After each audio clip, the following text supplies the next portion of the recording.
For the last few years, whenever I've been booked to DJ somewhere that didn't have any decks, I've taken with me the same controller, the Pioneer DDJ-SB2.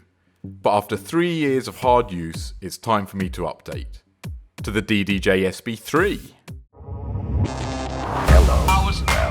Hello.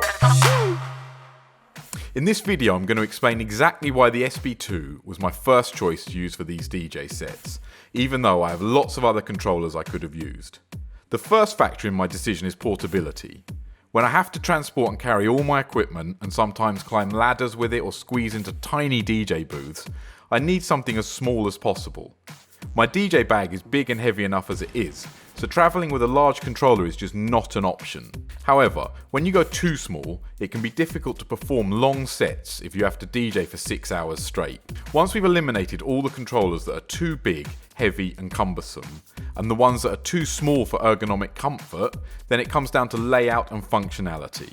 So let me explain why I like the SB2 so much. I'll start with the layout, which actually seems to have been designed by someone who DJs a lot. Pioneer really have managed to nail all the positioning by including everything I need without adding unnecessary extras. The centre of the console has a crossfader, which is a good size, and 2 volume sliders with nothing situated between them that could accidentally get switched on and off or catch your fingers on when moving quickly between them.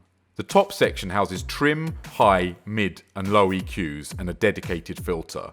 I use all 4 of these continually when DJing to mix and balance levels and loudness, so I really hate it when any one of them is not included. There's the obligatory effects section, which is laid out really simply and is super easy to use. The jog wheels are a good size, light and responsive, and actually not too bad to scratch with. The pitch controls are positioned exactly where I want them and are quite small, which makes them good for speed but not necessarily the best for accuracy. I really like the layout of the pads at the bottom and the size and the feel of them. They're always responsive, and even using different layers of functionality is very user friendly. Of course, there is a headphone out with cue buttons and volume level, as well as a mic in with a volume level too. The outputs, however, are sadly limited to just 1 RCA. So as you can see, the SB2 does everything you want it to in a manner that just works well. But of course there are a couple of areas that could be improved. My first gripe is obviously build quality, as I'm having to upgrade, but for the price I really can't complain too much.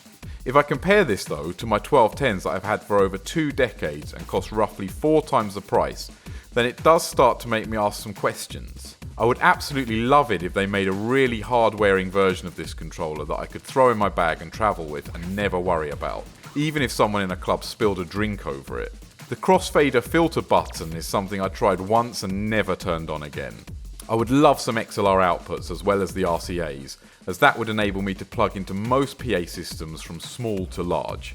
If I could change these few things and also make it a little bit smaller so it fits into my laptop bag, a bit stronger and sturdier so it can really stand up to being battered without needing extra cases or bags to protect it, then I think it would be the perfect controller for my needs. So after all these years of very dutiful service, I'm going to be retiring the SB2 and moving over to the new addition to the family, the SB3. I'm going to take this one out on the road with me and test it out fully. I'm interested to see if Pioneer have made many improvements or if any of the changes have been detrimental.